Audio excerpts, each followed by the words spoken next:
my name is Kristen Kelly, and this is my first Intro to Psych video journal. I'm going to talk about a couple concepts that I found really interesting in the first chapter. So they mentioned hindsight bias, overconfidence, and perceiving order in random events. And I thought these were all really interesting because they all related in some way to our natural selfish instincts as humans. Just like in hindsight bias, it's naturally easier for us to see when we get something right and say, I told you so, than it is for us to realize that we got something wrong, because we don't even notice unless someone points it out. And then overconfidence, it's very easy to become confident, and they show different studies on that and how we're more confident than we even think we are. And then perceiving order in random events, our brain is always trying to make some sort of order, and we end up seeing things that aren't really there. And I thought this was all really interesting because it's really natural to let things become about ourselves.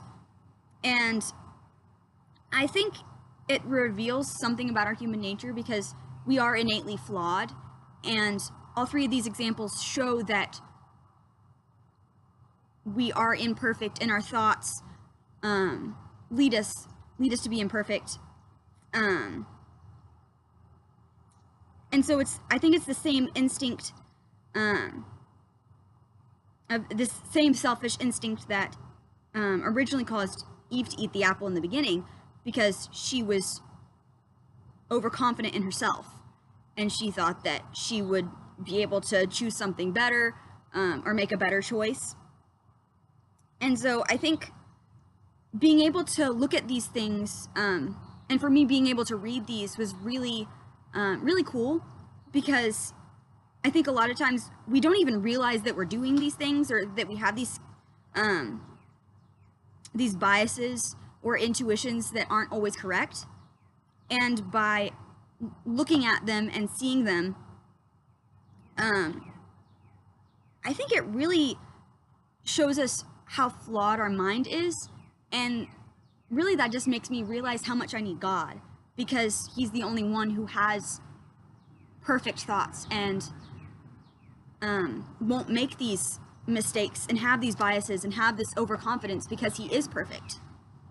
And so I'm briefly going to read a passage in 1 Corinthians 2, 13 through 16 that kind of talks about God's thoughts that I thought related to this. And it says, when we tell you these things, we do not use words that come from human wisdom. Instead, we speak words given to us by the Spirit, using the Spirit's words to explain spiritual truths.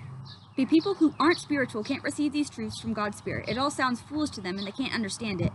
For only those who are spiritual can understand what the Spirit means. Those who are spiritual can evaluate all things, but they themselves cannot be evaluated by others. For who can know the Lord's thoughts? Who knows enough to teach Him? Well, we understand these things, for we have the mind of Christ.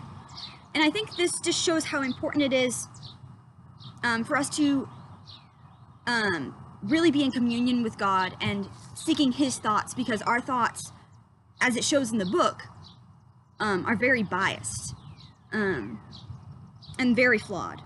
And so it's important to know as we engage with others and we grow, to know the limits and failures of our minds, so that we can intentionally rely on God in those places. So this is really important in everyday life, to be able to realize that and really rely on God. And so as I continue to grow myself and align my thoughts with His, it just shows me how badly I need it, and especially by looking at all of these different things.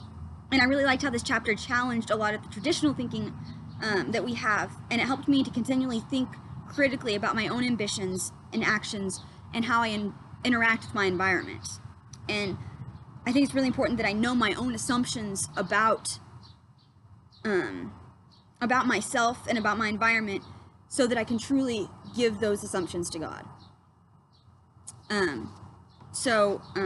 Something else that I thought was really interesting was in chapter 2, there was a quote from Sherlock Holmes, and it said, "I'm a brain, Watson. The rest of me is a mere appendix." And I thought this was really interesting, because it kind of shows how the scientific world kind of thinks of the brain as where our consciousness lies, and that our consciousness is just a summation of our neurological impulses. And it relates a lot to a class I took this past semester called the Future of Humanity seminar at LeTourneau. And there we talked a lot about the importance of the body in relation to the brain, because scripture talks a lot about new bodies, and God created not just our brain, but all of us. And there's something important in all of that. And I thought it was really interesting because when looking at quotes like this, it's stuff like this that brought about those thoughts of the brain being what's important for consciousness. And that's kind of common thought. But I think it's important for us to know as Christians that it's more than just our brain, and God created a lot of different complex things that are interworking with that. So yeah, that's it.